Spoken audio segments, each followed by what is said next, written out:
आज की कहानी एक लड़की के बारे में है जो अपनी माँ और माँ के बॉयफ्रेंड के साथ समुंदर की सैर पर जाती है। लेकिन ये सैर एक डरावना मोड़ ले लेती है जब उसे पता चलता है कि उसकी माँ का बॉयफ्रेंड एक खतरनाक आदमी है जो लड़कियों की तस्करी करता है। आज हम देखेंगे कि आगे क्या होता है। कहानी की शुरुआत होती है एक लड़की से जिसका नाम रोज है। उसके चेहरे और जिस्म पर चोटों के निशान होते हैं। फिर कहानी फ्लैशबैक में चली जाती है। रोज की माँ एल्मा काम से घर लौट रही होती है। तभी रोज पीछे से आकर अपनी माँ को जन्मदिन की मुबारकबाद देती है जो अगला दिन होता है। एल्मा रोज से कहती है कि सामान पैक कर लो क्योंकि अगली सुबह वो लोग एल्मा के बॉयफ्रेंड के साथ ट्रिप पर जाने वाले होते हैं। रोज का मन नहीं होता जाने का, मगर माँ के कहने पर वो मान जाती है। इसके बाद रोज अपनी माँ से कार की चाबी लेती है और नाइट शिफ्ट के लिए होटल चली जाती है जहां वो काम करती है। अगली सुबह रोज काम से वापस आती है। एल्मा भी तैयार होकर सामान लेकर निकलती है, लेकिन रोज ट्रिप को लेकर खुश नहीं होती। फिर भी माँ की खुशी के लिए वो चलने को तैयार हो जाती है। रास्ते में वो अपनी माँ से उसके बॉयफ्रेंड के बारे में पूछती है। एल्मा कहती है कि उसने उसे ज्यादा वक्त नहीं जाना, लेकिन उसे लगता है कि वो अच्छा आदमी है। रोज हैरान होती है कि माँ किसी अजनबी पर इतना भरोसा कैसे कर सकती है। थोड़ी देर बाद वो लोग अपनी मंजिल पर पहुंचते हैं जहां एल्मा का बॉयफ्रेंड डेरेक उनसे मिलता है। फिर डेरेक मैप पर दिखाता है कि वो लोग इस रास्ते से जाएंगे जो बर्मुडा ट्रायंगल के पास से गुजरता है। डेरेक कहता है कि मंगलवार तक वो वहां पहुंच जाएंगे और अच्छा समय बिताएंगे। जब एल्मा कार से सामान निकाल रही होती है तो रोज थोड़ी दूर एक पेड़ के नीचे सिगरेट पी रही होती है। वो देखती है कि एक आदमी उसकी माँ की तरफ जा रहा है। बाद में रोज माँ से पूछती है, वो आदमी क्या पूछ रहा था? माँ कहती है, वो बस पूछ रहा था कि हम कहाँ जा रहे हैं। यहीं पर रोज पहली बार अपनी माँ के बॉयफ्रेंड डेरेक से मिलती है। डेरेक कहता है कि उसने एक सेकंड हैंड बोट खरीदी है जिसका नाम अनेसा है, जिसमें वो लोग सफर करेंगे। फिर तीनों बोट पर अपने सफर के लिए निकल जाते हैं। कुछ देर बाद वो बोट पर एल्मा का जन्मदिन मनाते हैं, उसे मुबारकबाद देते हैं और तीनों मिलकर लम्हा एंजॉय करते हैं। फिर डेरेक एल्मा को एक टी शर्ट देता है और रोज को एक चाकू देता है। इसके बाद रोज डेरेक से पूछती है कि वो क्या काम करता है। वो बताता है कि वो पहले पुलिस में था लेकिन अब एक प्राइवेट सिक्योरिटी कंसल्टेंट है। फिर वो रोज को रस्सी बांधना सिखाता है और उसे बोट चलाने में मदद करने को कहता है। जश्न खत्म होने के बाद सब बाहर चले जाते हैं जहां डेरेक रोज को बोट चलाना सिखाता है। एल्मा अपने फोन से उनकी फोटो और वीडियो बनाना शुरू कर देती है, लेकिन अचानक उसका सिर बोट के मेन सेल से टकराता है और वो पानी में गिर जाती है। फिर डेरेक एल्मा की तरफ लाइफ जैकेट फेंकता है और रोज से कहता है कि वो फर्स्ट एड किट और कंबल ले आए। जब रोज अंदर जाती है तो उसे बोट में कुछ राइफलें और पिस्तौलें छुपी हुई दिखाई देती हैं। ये देखकर वो हैरान हो जाती है, लेकिन फिर भी वो कंबल और फर्स्ट एड किट लेकर आती है। डेरेक एल्मा को पहले ही बोट पर वापस ले आता है और रोज अपनी माँ को कंबल देती है। एल्मा को कोई बड़ी चोट नहीं लगी होती और वो रोज से माफी मांगती है कि उसका फोन पानी में गिर गया। इसी वक्त वो सब देखते हैं कि मौसम खराब हो रहा है, इसलिए वो लोग नीचे केबिन में चले जाते हैं। एल्मा कहती है कि उसने कभी सफर नहीं किया, फिर भी इतनी दूर आ गई है। वो सुझाव देती है कि उन्हें वापस घर लौट जाना चाहिए, लेकिन डेरेक कहता है कि परेशान होने की जरूरत नहीं है। अगली सुबह जब रोज ऊपर आती है तो देखती है कि मौसम साफ हो चुका है और उसकी माँ पहले से वहां बैठी है और ड्रिंक कर रही होती है। रोज भी जाकर उसके पास बैठ जाती है और कहती है कि वो यहाँ आकर खुश नहीं है और घर जाना चाहती है। एल्मा कहती है कि ये जगह कितनी खूबसूरत है, उसे इस लम्हे का मजा लेना चाहिए। कुछ देर बाद डेरेक भी उनके साथ आ जाता है। फिर रोज उससे राइफल के बारे में पूछती है। वो कहता है कि वो इसे सेफ्टी के लिए रखता है और ये उसकी हॉबी भी है। फिर रोज कहती है कि वो असल में उसे चलाकर देखना चाहती है। डेरेक राइफल निकालता है और उसे चलाना सिखाता है। रोज बहुत अच्छा निशाना लगाती है और ये देखकर डेरेक उसकी बहुत तारीफ करता है। अगले सीन में रोज अपनी लैपटॉप पर देखती है कि कुछ दूरी पर एक और बोट है। वो बाहर जाती है और दूरबीन से उसे देखने की कोशिश करती है। इस बीच डेरेक और एल्मा ड्रिंक कर रहे होते हैं और रोज को भी बुलाते हैं। रोज उनके साथ बैठ जाती है, लेकिन थोड़ी देर बाद उसे चक्कर आने लगते हैं। वो अपने कमरे में जाती है और सो जाती है। कुछ देर बाद जब वो उठती है तो उसे बाहर से कुछ आवाजें आती हैं। वो खिड़की से देखती है कि एक और बोट उनकी तरफ आ रही है और सीधे उनकी बोट से टकरा जाती है। उस बोट से दो आदमी बाहर आते हैं। वो डेरेक पर बंदूक तानते हैं और कहते हैं कि जो चीज वो लेकर गया है वो वापस करे। डेरेक कहता है कि उसे कुछ नहीं पता। एल्मा भी चिल्लाने लगती है और कहती है कि हमें छोड़ दो, लेकिन तभी उनमें से एक आदमी एल्मा को मारता है और उसे चोट लगती है। यहां हमें पता चलता है कि यह वही आदमी है जो पहले एल्मा से बात करता नजर आया था। अब उसके साथ ही उसे कैप्टन कहकर बुलाते हैं। यह सब देखकर रोज बहुत डर जाती है। जब एल्मा रोज को देखती है तो कहती है कि वो कहीं छुप जाए। डेरेक बार बार कहता है कि उसे कुछ नहीं पता। तभी कैप्टन एल्मा और डेरेक पर गोली चला देता है। डेरेक के कंधे में गोली लगती है और वो पानी में गिर जाता है। फिर कैप्टन और उसका साथी केबिन में जाते हैं और वो चीज ढूंढ लेते हैं जिसके लिए वो आए थे, लेकिन उन्हें रोज दिखाई नहीं देती। वो लोग बोट में आग लगाकर वहां से चले जाते हैं। उनके जाने के बाद रोज बाहर आती है और देखती है कि बोट में आग लगी हुई है। वो फायर एक्सटिंग्विशर से आग बुझाने की कोशिश करती है। फिर उसे अपनी माँ की लाश दिखाई देती है और ये देखकर वो सदमे में चली जाती है। अगली सुबह रोज अकेली होती है और उसे समझ नहीं आता कि क्या करे। बोट भी आग से बुरी तरह तबाह हो चुकी होती है और इंजन अब काम नहीं कर रहा होता। वो उसे ठीक करने की कोशिश करती है लेकिन नाकाम रहती है। वो अपनी माँ की लाश को एक कपड़े में लपेटती है ताकि उसे घर ले जाकर सही तरह से दफना सके। यहाँ वो अपनी माँ के लिए बहुत रोती है। इसके बाद वो मदद के लिए कॉल करने की कोशिश करती है, मगर बोट पर सब कुछ जल चुका होता है। फिर उसे एक आवाज सुनाई देती है। वो बाहर जाती है और देखती है कि डेरेक अभी भी पानी में है, रस्सी से बंधा हुआ, और वो जिंदा है। वो उसे खींचकर ऊपर लाती है और पानी देती है ताकि उसकी हालत ठीक हो सके। फिर रोज उसे एक डिवाइस दिखाती है और पूछती है कि ये क्या है। डेरेक उससे झूठ बोलता है और कहता है कि ये एक खराब एक्स्ट्रा जिप है। हकीकत में वो एक ऐसा डिवाइस होता है जिससे सैटेलाइट को इमरजेंसी सिग्नल भेजा जा सकता है। लेकिन डेरेक कहता है, इसे छोड़ो, बस बोट की सेल ऊपर कर दो ताकि हम आगे बढ़ सकें। फिर रोज सेल को बांधने की कोशिश करती है। कई बार कोशिश करने के बाद आखिरकार वो कामयाब हो जाती है। अगले दिन का सीन दिखाया जाता है जहां डेरेक रोज को बुलाता है। वो जाती है और उसके जख्मों पर पट्टी बांधती है। डेरेक कहता है, तुम्हें किसी भी तरह बोट चालू करनी होगी। फिर वो बेहोश हो जाता है। इसके बाद रोज बोट स्टार्ट करने की कोशिश करती है लेकिन कुछ भी काम नहीं करता। वो थक कर बैठ जाती है। इसी दौरान उसे एक कैबिनेट में कुछ तस्वीरें मिलती हैं जिनमें डेरेक उन 2 आदमियों के साथ नजर आ रहा होता है जिन्होंने बोट पर हमला किया था। ये देखकर उसे समझ आता है कि डेरेक ने उससे अब तक झूठ बोला है। इसके बाद वो बाहर जाती है और डेरेक के होश में आने से पहले उसके हाथ बोट से बांध देती है और उसका सेफ्टी नाइफ भी ले लेती है। लेकिन थोड़ी देर बाद जब वो देखती है तो डेरेक वहां नहीं होता। फिर रोज उसे ढूंढने लगती है और कुछ देर बाद उसे नीचे केबिन में ढूंढ लेती है। रोज हाथ में चाकू लेकर पूछती है, तुम जानते थे वो आदमी कौन था? फिर तुमने मुझसे झूठ क्यों बोला? डेरेक बस इतना कहता है, हाँ वो एक दरिंदा है, जितना कम जानो उतना तुम्हारे लिए बेहतर है। उसके चेहरे से लगता है कि वो ना तो डरा हुआ है और ना ही एल्मा की मौत का कोई अफसोस है। वो बातों में रोज को उलझाता है ताकि वो उसकी मदद करे बोट रिपेयर करने में। अब रोज के पास कोई चारा नहीं बचता तो वो मजबूरी में उसकी मदद करने लगती है। दोनों मिलकर इंजन ठीक करने की कोशिश करते हैं लेकिन वो बिल्कुल बेकार हो चुका होता है। अब उनके पास सिर्फ समुद्री हवा का सहारा होता है और एक छोटे से सेल की मदद से वो 2 दिन तक आगे बढ़ते रहते हैं। फिर तीसरे दिन सुबह जब रोज बाहर आती है तो देखती है कि कुछ दूरी पर एक आइलैंड है और डेरेक अभी भी एक कोने में सो रहा होता है। तो रोज डेरेक से पूछे बिना बोट का रुख उस आइलैंड की तरफ कर देती है।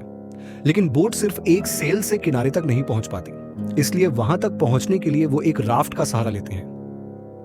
डेरेक भी आइलैंड जाने के लिए तैयार हो जाता है लेकिन एक हाथ से वो ठीक से पैडल नहीं चला पाता। तो रोज चप्पू चलाती है और दोनों आइलैंड की तरफ बढ़ने लगते हैं। लेकिन अचानक चप्पू का एक हिस्सा रोज के हाथ से फिसल जाता है और जब वो उसे उठाने की कोशिश करती है तो पानी में गिर जाती है। रोज को तैरना नहीं आता इसलिए वो डूबने लगती है। फिर डेरेक पानी में कूद जाता है और किसी तरह उसे खींचकर किनारे तक ले आता है। लेकिन रोज की सांसें नहीं चल रही होती तो डेरेक उसे CPR देकर फिर से जिंदा करता है। होश में आने के बाद रोज डेरेक को ढूंढने लगती है। डेरेक पास की एक गुफा में चला गया होता है जहां उसे पीने का पानी मिलता है। वो रोज से भी पानी पीने को कहता है। आइलैंड सुनसान होता है तो रोज कहती है कि हमें वापस जाने का कोई रास्ता ढूंढना होगा। डेरेक हामी भरता है और कहता है, हाँ हम जरूर वापस जाएंगे, लेकिन अब अंधेरा होने वाला है इसलिए आज की रात यहीं रुकना पड़ेगा। इसके बाद दोनों राफ्ट को किनारे लाते हैं। अंधेरा होने पर रोज राफ्ट के अंदर सोने की कोशिश करती है जबकि डेरेक बाहर आग जलाता है। लेकिन रोज को नींद नहीं आती तो वो भी बाहर आकर डेरेक के पास बैठ जाती है। फिर दोनों बातें करने लगते हैं। रोज बताती है कि उसका बाप एक सोल्जर था जो इराक में ड्यूटी के दौरान मारा गया था। फिर डेरेक अपनी कहानी बताता है और यहीं पर उसकी असली सच्चाई सामने आती है। वो कहता है, मैं एक ईमानदार पुलिस वाला था, 10 साल ईमानदारी से ड्यूटी की लेकिन कुछ हासिल नहीं हुआ। मेरी बीवी भी मुझे छोड़ गई। उसे लगा मैं एक नाकाम इंसान हूं। फिर मैंने गलत रास्ता अपनाया और बुरे लोगों के साथ मिलकर बहुत पैसा कमाया। कैप्टन उन्हीं में से एक था। जिन लोगों ने तुम्हारी मां को मारा वो कैप्टन के आदमी थे, खुद कैप्टन नहीं। कैप्टन एक बहुत खतरनाक और चालाक आदमी है जो खूबसूरत लड़कियों की तस्करी करता है, तुम जैसी लड़कियों की। मैंने इस गंदे धंधे में उससे आगे निकलने की कोशिश की और उसकी एक कीमती चीज चुरा ली। उसी चीज को लेने के लिए वो लोग उस रात आए थे और इस चक्कर में तुम्हारी मां की जान चली गई। मुझे पता है तुम्हारी मां बहुत अच्छी थी, लेकिन मैं उसे कुछ ही महीनों से जानता था। मुझे लगा ये ट्रिप हमारे लिए अच्छा वक्त साबित होगा। फिर वो कहता है, तुमने जो गांठ मेरे हाथ पर बांधी थी वो गलत थी। ऐसा कहकर वो रोज के हाथ दोबारा बांध देता है सिखाने के बहाने। रोज अब भी नहीं समझ पाती कि क्या हो रहा है। तभी उसे पास रखे बैग में JIB नाम का डिवाइस दिखता है और वो पूछती है, तुमने कहा था ये खराब है, फिर तुमने इसे संभाल कर क्यों रखा? डेरेक जवाब देता है, ये डिवाइस सैटेलाइट को SOS सिग्नल भेज सकता है ताकि हमें बचाया जा सके, लेकिन मैंने इसे एक्टिवेट नहीं किया क्योंकि पहले मुझे तुम्हारा हिसाब करना था। जैसे ही वो ये कहता है, रोज सब कुछ समझ जाती है। वो उसे मुक्का मारती है और जल्दी से बैग से गन निकाल लेती है। वो डेरेक पर गन तान देती है और कहती है कि डिवाइस एक्टिवेट करो, लेकिन जब वो मना करता है तो रोज गोली चलाने की कोशिश करती है, मगर गोली नहीं निकलती क्योंकि मैगजीन डेरेक के पास होती है। डेरेक इसका फायदा उठाता है और रोज पर हमला कर देता है। दोनों के बीच जोरदार लड़ाई होती है, लेकिन किसी तरह रोज बच निकलती है। डेरेक अब गन में गोली डालकर उस पर फायर करता है, मगर कोई गोली उसे नहीं लगती। रोज भागती है और कहीं छिप जाती है, फिर अपने हाथ की रस्सी खोल लेती है। अगली सुबह डेरेक अभी भी रोज का पीछा कर रहा होता है। रोज की योजना होती है कि वो राफ्ट लेकर आइलैंड से भाग जाए। वो नीचे उतरती है और राफ्ट की तरफ बढ़ती है, लेकिन डेरेक उसे ऊपर से देख लेता है और उस पर फायर करता है। फिर भी रोज हिम्मत करके भागती रहती है। इसी दौरान डेरेक भी ऊपर से गिर जाता है। जैसे ही वो गिरता है, रोज रुकती है और उसके पास जाकर देखती है कि वो मरा है या जिंदा। जैसे ही वो पास आती है, डेरेक होश में आ जाता है और रोज पर चाकू से हमला कर देता है। वो कहता है, मुझे बोट तक ले चलो क्योंकि डिवाइस मेरे पास है, मेरे बिना तुम उसे एक्टिवेट नहीं कर पाओगी। इसी दौरान डेरेक का एक चाकू का वार रोज को लग जाता है। इसके जवाब में रोज एक पत्थर उठाती है और डेरेक के सिर पर मारती है। फिर उसके बैग से डिवाइस निकाल लेती है, लेकिन वो उसे एक्टिवेट नहीं कर पाती। डेरेक कहता है, तुम इसे एक्टिवेट नहीं कर पाओगी। वो उसे वहीं छोड़ देती है और अकेली राफ्ट के जरिए बोट तक लौट जाती है। बोट पर पहुंचकर रोज अपने जख्मों पर पट्टी करती है और फिर सोने चली जाती है। लेकिन अचानक रात में उसकी आंख खुलती है और वो देखती है कि बोट डूबने लगी है। वो जल्दी से कुछ जरूरी सामान इकट्ठा करती है और अपनी माँ की लाश को भी राफ्ट पर लाने की कोशिश करती है, लेकिन उसकी माँ की बॉडी उसके हाथ से फिसल जाती है और पानी में गिर जाती है। रोज सदमे में होती है। वो अपनी माँ को ऐसे छोड़ना नहीं चाहती थी, लेकिन अब उसके पास कोई चारा नहीं होता। वो बहुत रोती है और देखती है कि उसकी माँ की बॉडी धीरे धीरे पानी में गुम हो जाती है। फिर वो बोट से राफ्ट की रस्सी काट देती है क्योंकि बोट अब पूरी तरह डूबने वाली होती है। इसके बाद हमें दिखाया जाता है कि रोज 2 दिन तक समुद्र में तैरती रहती है। उसे समझ नहीं आता कि क्या करे, लेकिन तीसरे दिन उसे एक बोट दिखाई देती है तो वो तुरंत फ्लेयर गन से सिग्नल फायर करती है। उसे लगता है कि शायद धूप की वजह से उस बोट ने उसे नहीं देखा, लेकिन उसी रात वही बोट वापस आती है और उसे बचा लेती है। रोज को एक बड़े जहाज पर ले जाया जाता है, लेकिन जैसे ही वो वहां पहुंचती है, वो नोटिस करती है कि वहां मौजूद सभी लोग हथियारों से लैस हैं। इसी दौरान वो उनकी बातें सुनती है और उन्हें कैप्टन का नाम लेते हुए सुनती है। तब उसे समझ आता है कि ये लोग कैप्टन के आदमी हैं और ये जहाज भी उसी का है। फिर भी वो कोई रिएक्शन नहीं देती और चुपचाप उनके साथ चलती है। वो उसे खाना ऑफर करते हैं। इसी बीच एक लड़की जिसका नाम टेबिथा होता है, नशे की हालत में वहां आती है, लेकिन एक आदमी तुरंत उसे वहां से ले जाता है। रोज समझ जाती है कि वो लड़की मजबूर है और अगर डेरेक की बातें सही थीं तो इस जहाज पर और भी लड़कियां होंगी। इसके बाद रोज उन लोगों से पूछती है कि क्या वो नहा सकती है। वो उसे एक कमरा दे देते हैं। अब रोज पूरी तरह समझ चुकी होती है कि उसे क्या करना है। अगर इस जहाज पर लड़कियों की तस्करी हो रही है तो कैप्टन भी यहीं कहीं होगा। नहाने और तैयार होने के बाद वो एक दूसरे कमरे में जाती है। जैसे ही वो अंदर जाती है, वो देखती है कि एक आदमी चारों तरफ लोगों से घिरा हुआ है। वो उससे पूछती है, क्या तुम ही कैप्टन हो?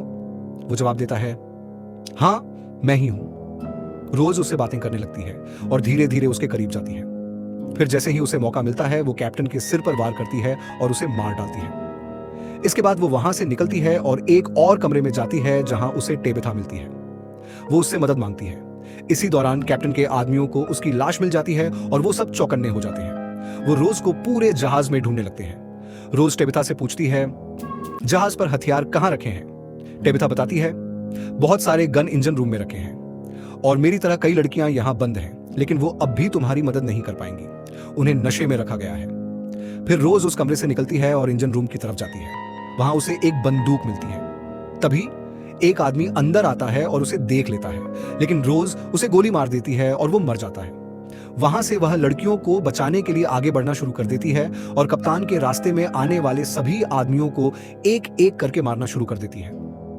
उसकी मुलाकात एक ऐसी औरत से भी होती है जो कप्तान के लिए काम करती थी, लेकिन रोज उससे लड़ती है और उसे भी मार डालती है।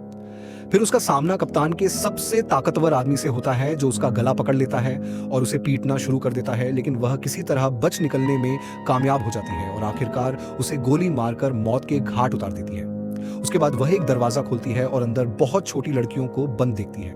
लेकिन इससे पहले कि वह उन्हें आजाद कर पाती, कप्तान के दल का एक आखिरी आदमी आता है और उस पर बंदूक तान देता है। स्थिति बहुत तनावपूर्ण हो जाती है, लेकिन तभी तबिता पीछे से आती है और उसके सिर पर वार करती है। इस मौके का फायदा उठाकर रोज बंदूक छीन लेती है और उसे गोली मार देती है। फिर रोज लड़कियों को छोड़कर मदद के लिए सिग्नल भेजने के लिए रेडियो रूम की ओर दौड़ती है।